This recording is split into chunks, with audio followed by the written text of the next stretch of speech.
How you doing? It's another day, whatever time of day it is to you. Good morning, afternoon, evening, good night. Um, Another day of the vlog and to center one's life, so to speak. Kind of dramatic. Sorry about that. I've stopped preparing material for vlogs. I had an epiphany, and it's pretty common, simple, that if you prepare something for a vlog, is it really a vlog then? Isn't it more of than a prepared YouTube devotional? And not that that's anything wrong with those, but that's not what my intention was really for. It was more really to express myself and to vent, and maybe through that venting have someone be enlightened who realizes they're not alone anymore, or not alone in a certain situation. And that's kind of what I'm talking about today, because it's what I've been feeling. It hit me right before I started being a pastor, and it's re-hit me again as of late. It's the fact that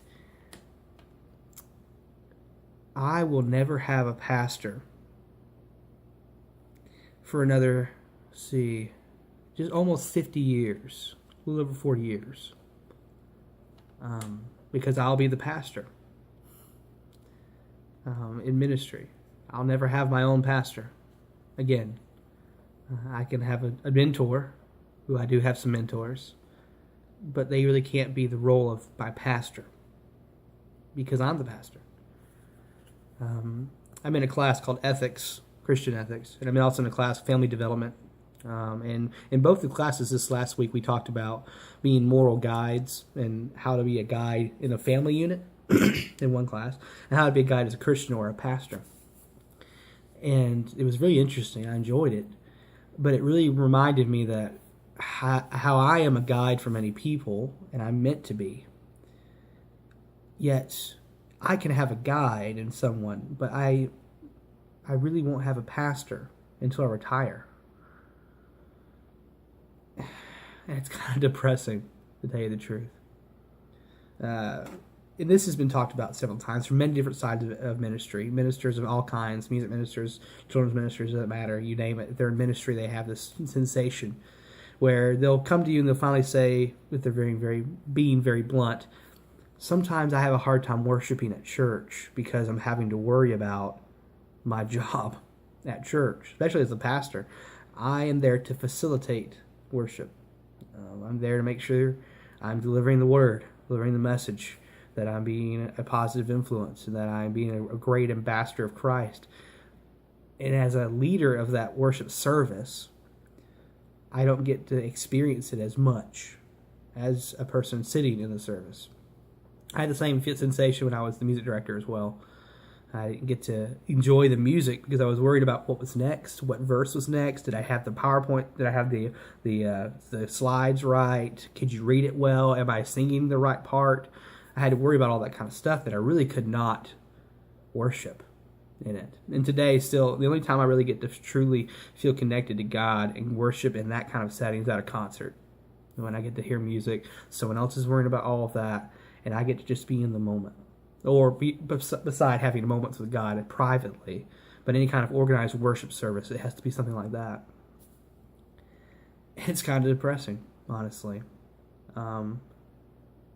But I'm not alone in that. This is a sensation that many pastors have.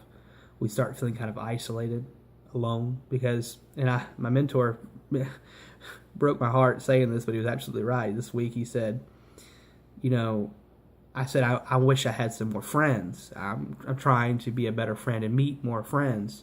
And he said, that's going to be difficult to meet new friends because everyone you meet from now on, you will meet them as a pastor. You'll be the pastor. No matter what situation you meet them in, you'll be a representative of your church and ultimately will be the church to them. Not that that's necessarily a bad thing, but just simply that I can't just represent me only any longer. I'm not just Bradley in a certain light anymore. So there's really no big ta-da at the end of this vlog. It's literally that I feel kind of alone sometimes, or that I'm isolated. And, God's still there. He's still present. And He's never allowed you to be alone.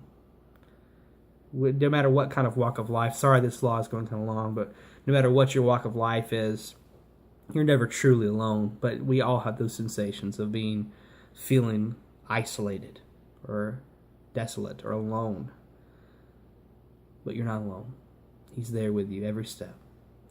And He can give you the comfort to carry on if you let Him, if you'll ask Him. You'll just allow Him to give you that comfort. If you're struggling with feeling alone, don't do it alone.